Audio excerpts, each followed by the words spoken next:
तीसरा विषय साथियों, unified pension scheme. Unified pension scheme, UPS.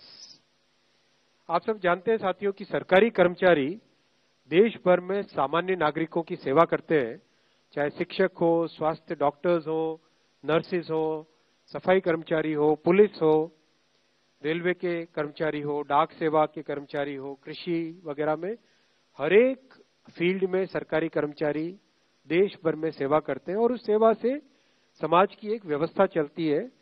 और सदियों से सरकारी कर्मचारियों का बहुत एक महत्वपूर्ण किसी भी सोसाइटी में स्थान रहा है, चाहे पास्ट देखें, आज देखें, चाहे डेवलप्ड कंट्रीज देखें, डेवलपिंग कंट्रीज देखें, सब जगह गवर्नमेंट एम्प्लॉयज का, गवर्नमेंट के पूरे स्ट्रक्चर की बहुत बड़ी वैल्यू रही है।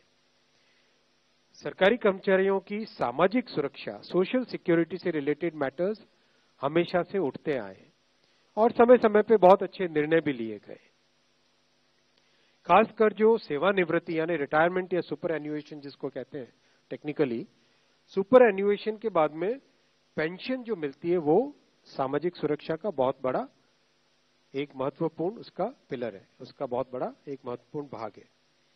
देश भर में सरकारी कर्मचारियों की तरफ से हमेशा मांग आती रही कि जो एनपीएस स्कीम है उसमें सुधार किए जाए।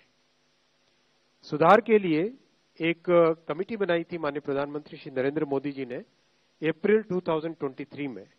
डॉक्टर सोमनाथन साहब, जो कि आपके सामने आज कैबिनेट सेक्रेटरी डेजिग्नेट के हिसाब से बैठे हैं, आप फाइनेंस सेक्रेटरी के हिसाब से इस कमेटी के चेयरमैन थे और इस कमेटी ने एक्सटेंसिव कंसल्टेशन किया, एक्सटेंसिव कंसल्टेशन।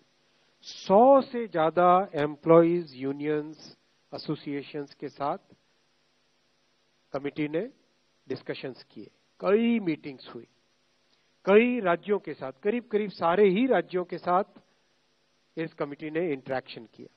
उनके इस राज्यों के फाइनेंस सेक्रेटरीज, राज्यों की पॉलिटिकल लीडरशिप, सभी ने अपने अपने इनपुट दिए। राज्य सरकारों के जो एम्प्लॉयज की एसोसिएशंस थी उन सब ने इंपॉर्टेंस दी।